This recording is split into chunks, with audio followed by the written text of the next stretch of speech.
That's right. How about a little Friday night hockey? Friday night fights? Well, I don't know about that, but it's Brian Smith, Jason Martinez as the Flyers take on the Sabres. Although, Brian, usually in these second games, there's a little bit of scar tissue build up. Yeah, there usually is a little bit. And I asked Owen Tippett about that earlier today, and he said he'd probably get a different answer from every guy you talk to as to whether there's actually, something to that or not when it comes to the second half of a home and home. But, yesterday wasn't a particularly eventful game. Who knows if it carries over tonight and makes it a particularly eventful game. I think those come along more later in the season when there's already a lot, or there's even more at stake, really. But it is kind of interesting because it doesn't feel like a home and home because the Sabres don't look anything like they did the other night. They're in their blacks and reds tonight. It's like a Premier League third jersey that you don't know what team you're looking at. So it's a little bit of an interesting atmosphere, but obviously you get down there and all the people are the same. And the Flyers, after coming off that game the other night, really probably don't want to change a whole lot except trying to get some more pucks home.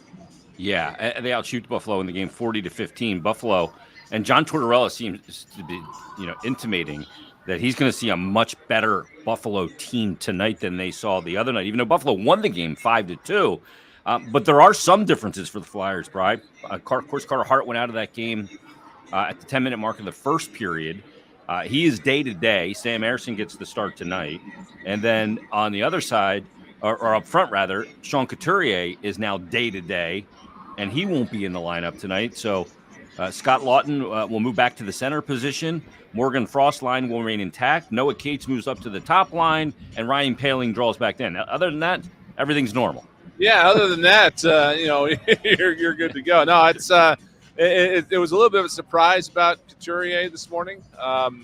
In talking with some folks around the team, brought JJ and Timmy and stuff. Not entirely sure what's going on there. Apparently, he did catch a puck in the ear, either last game or the game before. I don't know for sure when that happened, but we're hoping that it's mild, whatever it is, and he won't be out too long. But the look of the team is going to be the same, and this is kind of what we knew was going to happen eventually. That You're going to get an injury or two. Hopefully they're minor injuries, but you're going to get guys banged up and missing games. And as soon as that happens, your 13 forward problem is gone. And so that's what's happening here in this one tonight. So, yeah, again, it's a tough loss overall, but the Flyers are about as well equipped as they could be to deal with it. Yeah, I mean, you really want to repeat the performance from the other night in a lot of ways, in a process way. Yeah. In a defending way. You just want to get some more pucks past Sabre goaltending and obviously a different result. Right. Which goes without saying. Yep. It does look like it's going to be Ukko-Pekka Luukkonen again here tonight. He's taking the starters reps and warm-ups. There's really no reason for it not to be after how he played the other night in Philadelphia. And, the Sabres obviously are hoping that mojo returns. But, yeah, if you're Buffalo, you got to be a little bit concerned, I think, at how lopsided the shot totals were in that game. Not just the shots on goal, but the total attempts. The Flyers doubled up the Sabres. So, they're going to want to try to do a little bit better here on their home ice in that regard. And, it's perhaps a little bit more fair of an assignment for Samuel Ersson coming in against this team, knowing that he's going to have the game. He's known he's going to have the game probably since the other night. So, able to prepare mentally and go through his normal morning routine and be ready to go. So on that real quick, the Flyers recalled Cal Peterson. I saw a lot of people going, boy, they must really have no faith in Felix Sandstrom if they recalled Cal Peterson and didn't recall Sandstrom. I think there's a couple reasons for that, Brian. Number one, you don't want to waste the conditioning assignment because you only get two. Yes. That's number one. Plus, Cal Peterson's played 4 games since the end of training camp. Felix Sandstrom is not. Exactly. It's a little more complicated than what it looks like on paper.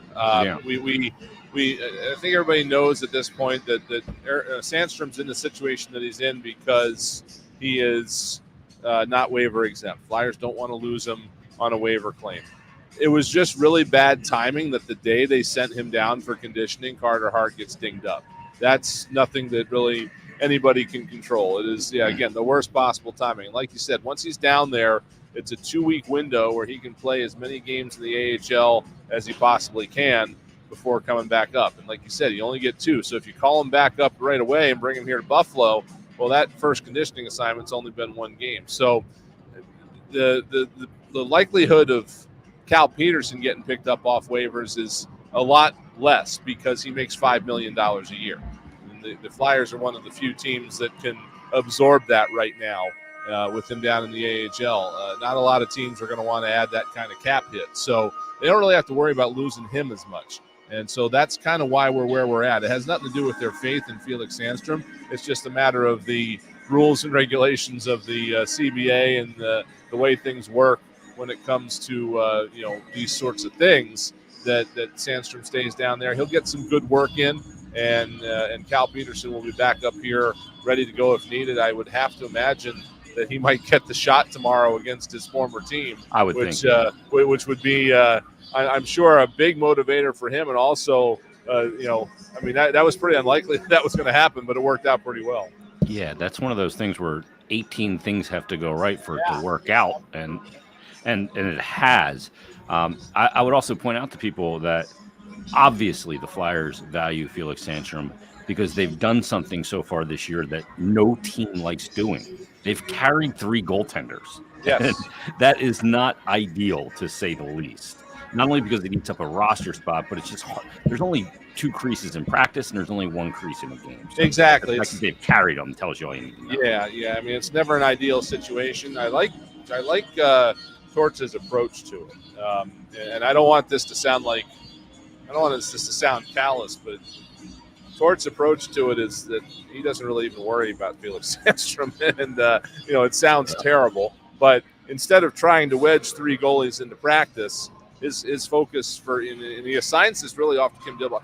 John Tortorella is very hands-off when it comes to goalies. It really is pretty interesting how hands-off he is when he comes to goalies. He basically leaves it to Kim Dillabaugh to tell him who should play, how everybody's doing, and in this case, he's leaving it to Kim Dillabaugh to have Carter and Sam ready for games and just Felix to get his work in whenever he can. And so that's an interesting approach to it, and I think it's worked well in this situation. Yeah, a couple things on that. Number one, his edict is simple. Get the 2 guys ready. They need to be where they need to be. Secondly, his brother, I believe, Torts' brother, was a goaltender, which is shocking. Oh, really? Yeah, I believe that to be the case. And thirdly, Torts wasn't always like that about goalies. How about that? Spoken with Steve Valiquette about he wasn't? it. Okay. Interesting. He launched a company because of it. Well, I tell you what, that's I think the really biggest thing we've seen since John Tortorella's come here to Philadelphia is that he has definitely changed his ways over the years. Yeah. He is a lot different these days than he was when he was coaching the Tampa Bay Lightning, even the New York Rangers. So it's that's interesting that's the way that's developed. Yeah, Valiquette developed a whole analytics company based on Torts giving it to Lundqvist for goals that Torts thought he should have saved, and Valiquette was measuring shot value in a different way from a goaltending perspective. Oh, pretty funny, yeah.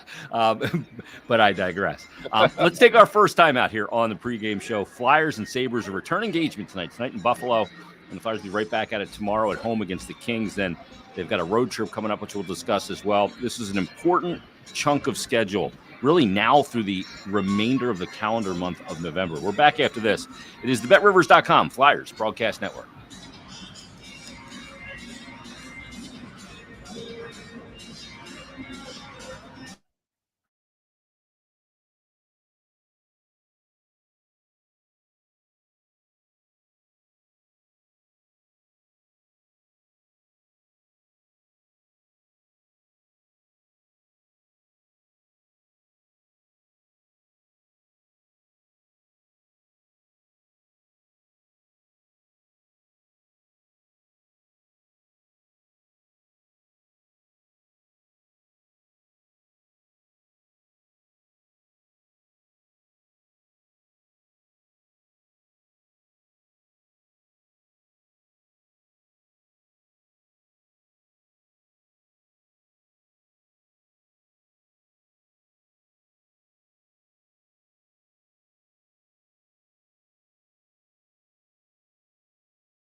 second game of a home and home tonight in Buffalo after the other night, Wednesday, in Philadelphia, where the Buffalo Sabres got a 5-2 win over the Flyers. The Flyers outshot them by 25 shots, 40 to 15 was the game total.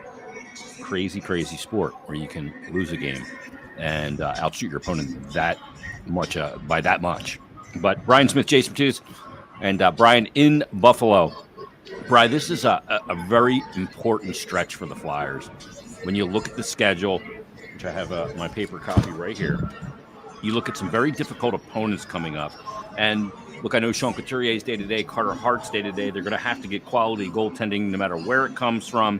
You hope that if the goaltending's not as strong, it doesn't affect the play in front of the players. The fact of the matter is, tonight in Buffalo, tomorrow against the Kings, then you go on the road, you get San Jose. They stink. That's fine. But Anaheim's played pretty good. LA, I think, is a playoff team. Carolina, you get Vegas. You get Columbus, who may be a playoff team, maybe not. Islanders, same situation twice. The Rangers, who lead the division. Carolina and New Jersey are both playoff teams.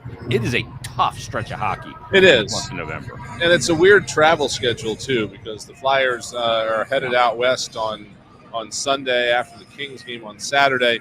They've got San Jose first, and then after that, it's 2 days off just kind of out there.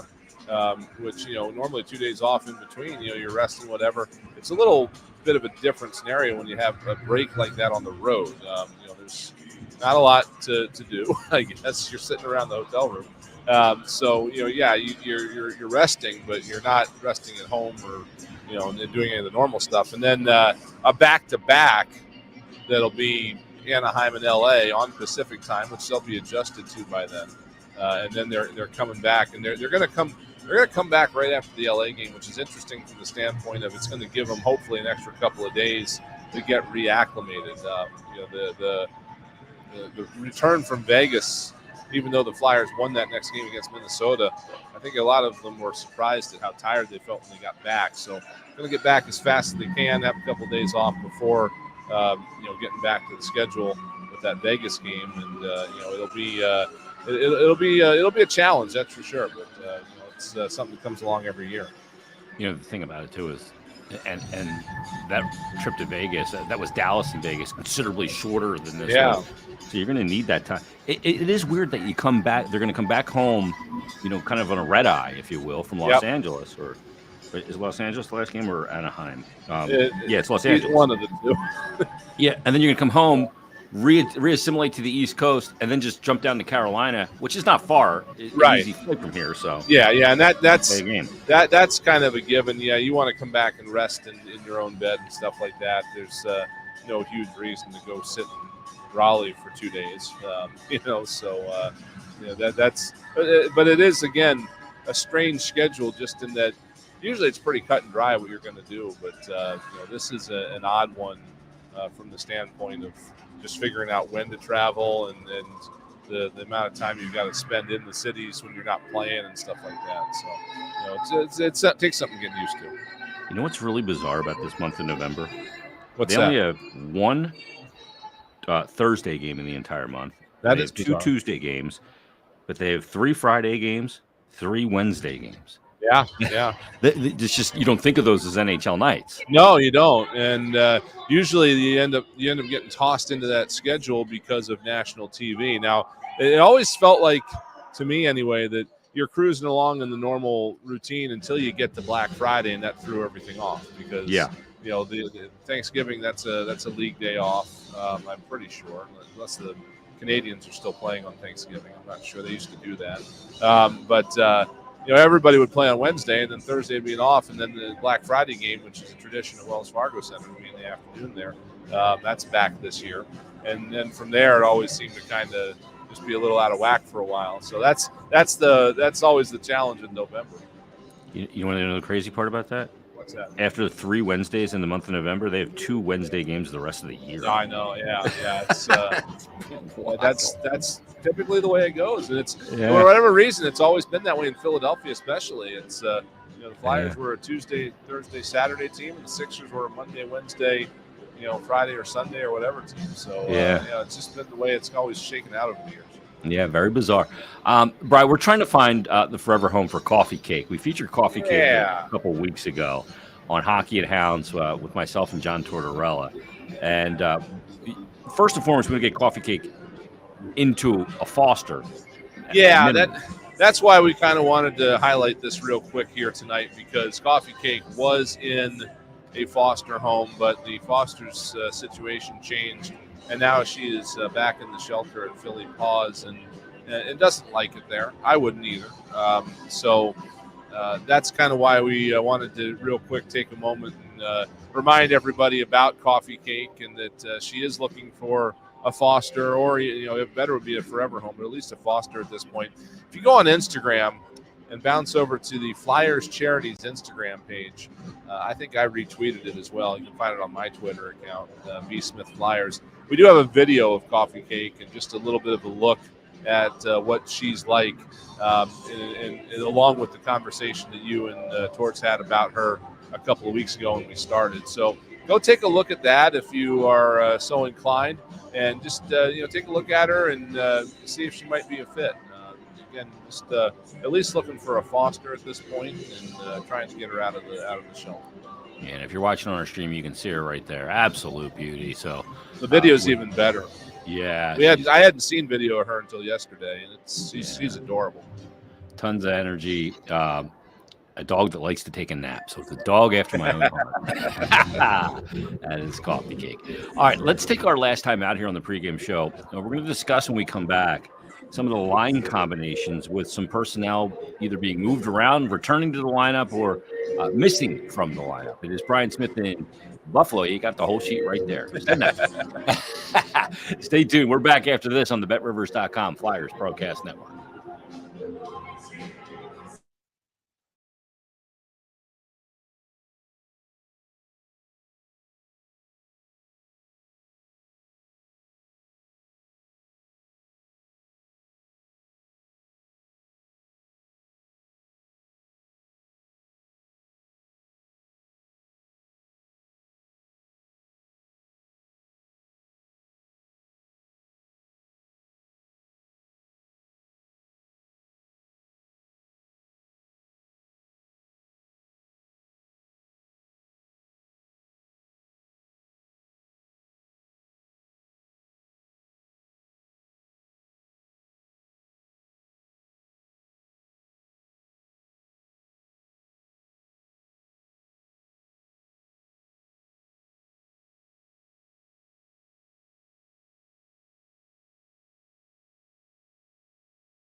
Back live as the Flyers get set to take on the Buffalo Sabres in Game 2 of a home-and-home with the Sabres, where the Sabres got the opening salvo, a 5-2 win after the Flyers outshot them 40-15 tonight in Buffalo against the Sabres. It's Brian Smith, Jason Martinez taking you right up to Tim Saunders and Todd Fedoruk, who've got the countdown to face-off, followed by all the first-period action. But, Brian, let's look at this lineup tonight, because no Sean Couturier, no Carter Hart. We've kind of discussed Hart. Sam Ersing gets the start tonight. But when you look at, Sean Couturier not being in the lineup, that's going to shift some things around, and it's probably going to bring Noah Cates back to more of a feeling of where he was last year when he was the shutdown guy and pretty much the shutdown guy alone. It does, yeah. And, I'm interested to see how he handles it, having, basically had to learn the role all last year. And now this year he's had a little bit of the pressure taken off of him, and now he's going to go back up into that role. It'll be interesting to see how he performs in this. So, we'll see where it goes. They really had a couple of options as to what to do here. They could have tossed Scott Lawton up there up top and not messed with the other two lines. But instead they they slot Lots back in the third spot, and they move the other two guys up. So Morgan Frost also will get pushed up a little bit, probably in matchups and ice time and things like that. And so we'll see how this shakes out. But who knows? They were so close last week, or last time out on Wednesday, that it maybe just moving the pieces around a little bit shakes some goals out. We'll see. Yeah, I think this is, in a weird way, a good opportunity for Morgan Frost. Oh, absolutely. I think it provides him two things. One, okay, you got to be a little bit more structural because we're missing Sean Couturier, but we also need more offense because we're missing Sean Couturier. He provides both. Yeah. He's been the way Coots has been jumping into the play this year and setting guys up has been pretty remarkable. But you could really say the same about a couple of other guys, especially Bobby Brink. He's been doing so in a way that a lot of folks didn't expect this year. So it's a next man up mentality. I think it's kind of cliche. We talk about that a lot. Excuse me, but it's an opportunity for some guys to come in here and at the very least maybe seize a little more ice time than they normally would have and try to make something happen. Yeah, absolutely. Scott Lawton going to get in between that line of Joel Farabee and Bobby Brink. Brian, we've talked about it a couple times that a lot of times in hockey when you're putting forward groups together, it's two guys that are paired and the third guy kind of rotates. Mm-hmm. And we've kind of seen that, when you look at, Travis Konechny has kind of bopped around a little bit and he's been so hot, but Farabee and Brink are two guys that have been tied together. And who that third guy is, the center on that line, has changed from here and there. Yeah, and it's been remarkable how Brink has been able to find Farabee on a number of occasions here. So I kind of like this grouping because, Lawton will get down in the corners. He'll get the pucks out in the wings, and then those guys, or he'll start the breakouts, whatever, and then those guys might have the opportunity to find each other. So, we'll see how that shakes out. But I do find that to be a bit of an intriguing combination. A couple of American-born kindred hockey spirits is what it is, I think. Yeah, absolutely. I feel like Farabee and Brink just think the game very similarly. I really do. So yeah, it helps them play with each other. And again, it is kind of an interesting study, isn't it? That they do both. They're not from the same programs in the United States by any means, but they're from the same schools of thought. I think when you get up to that level of hockey, that you're playing kind of a different game maybe than you do see in Canadian juniors or whatever. So it seems to have generated a good matchup, whatever it is that is in there. Both played some collegiate hockey, obviously. Yeah. But it's not like both players were, from 16 on in the USHL on their way to the USNTDP and then came that way. Right, exactly. Where you would go, okay, that makes sense. But it's just maybe the USA Hockey coaching protocol. Two guys that have been together all year, Nick Deslauriers and Garnet Hathaway, they're going to reunite with Ryan Poehling after he missed a couple of games. Two other guys that have been together all season. How about Cam York and Travis Sanheim? Nick Seeler and Sean Walker together in this team. That's changed. And Igor Zamula going to play with Louis Belpedio. But Seeler and Walker here together, Smitty, on that second pair. And again, with Couturier out, I mean, the offense that Walker has provided this year has been bit of a surprise. So, I think what you'll probably see here, and I'm purely guessing, but I think you're going to see that third pairing.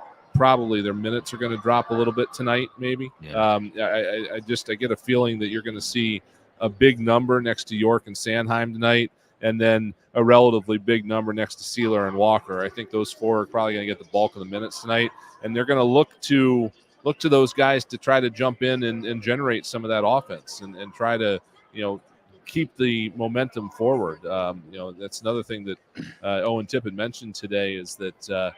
The way that they're playing is contributing to, the offense kind of trying to gain a spark here. Last year, the whole focus of the team was on defense and developing the play from the back out. Now they're pretty good at that. Now they're going to start working on the offense, and that is the foundation of that is the way that they're asked to attack. And so you're going to see that continue, I think, regardless of who's in the lineup.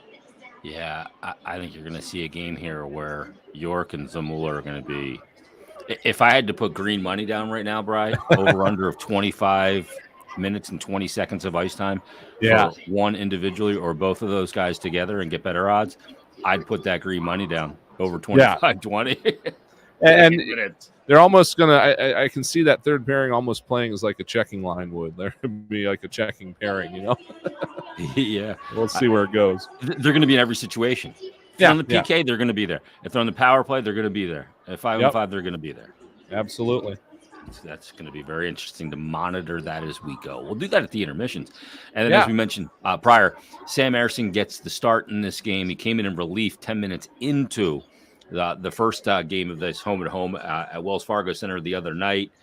And again, Ersson just didn't see a lot of action, Brian. He didn't. I got to talk to him because I just want to ask him, has it just been difficult to get into a rhythm of a game this season? Yeah, he didn't see a lot of rubber, and then what he did see, I mean, the two of the goals, I think they were both when he was in, were missed assignments on, the Sabres zone entry and crossing paths and trying to create that confusion for the Flyers defenders. And, a couple of guys got lost with, just 10 bell opportunities in the high slot, and they both went off the post and in. I mean, they were perfect shots. So, that's part of what, the Flyers are going to try to prevent tonight, certainly, is trying not to give up those opportunities. But they didn't give up a ton of – they didn't give up a lot of opportunities in terms of volume on Wednesday. But the opportunities they did give up were high-danger ones. So that's the part that you want to see a little bit less of tonight. Yeah, just because you don't give up a lot of shots doesn't mean you can't give up the most quality opportunities in the game. Yeah, exactly. And occasionally the puck just happens to find its way to the last person you want to have it. Yeah. And there's a couple of candidates on this roster who you don't want to have it, mainly Tage Thompson and Jeff Skinner, those types of guys. And they both had opportunities last time out. Yeah, Skinner's been a guy that's been very good against the Flyers. Yes. He's gotten a lot of flack for his contract over the years, but he's been very good against the Flyers. So got to keep an eye on those guys tonight, and they got some good young players there as well. We saw Owen Power get his first goal of the season in that game the other night as well. It turned out to be the game winner. So watch out for the guys coming in from the blue line throughout this game also. All right, we've got Tim Saunders, and we've got Todd Fedoruk. We've got them on site. And they've got a little something we'd like to call the countdown to face-off. And that'll be followed by all the first period action. It's the Flyers and Sabres. Very important stretch of games. The second of a home-and-home, the first of a back-to-back, and the middle game of 3 and 4. You got all that? Try and keep that straight. There we go. Stay tuned. Flyers hockey coming up. You're listening to Flyers Game Day. Jason Kiss and Brian Smith on the BetRivers.com Flyers Broadcast Network. Enjoy your hockey, everybody.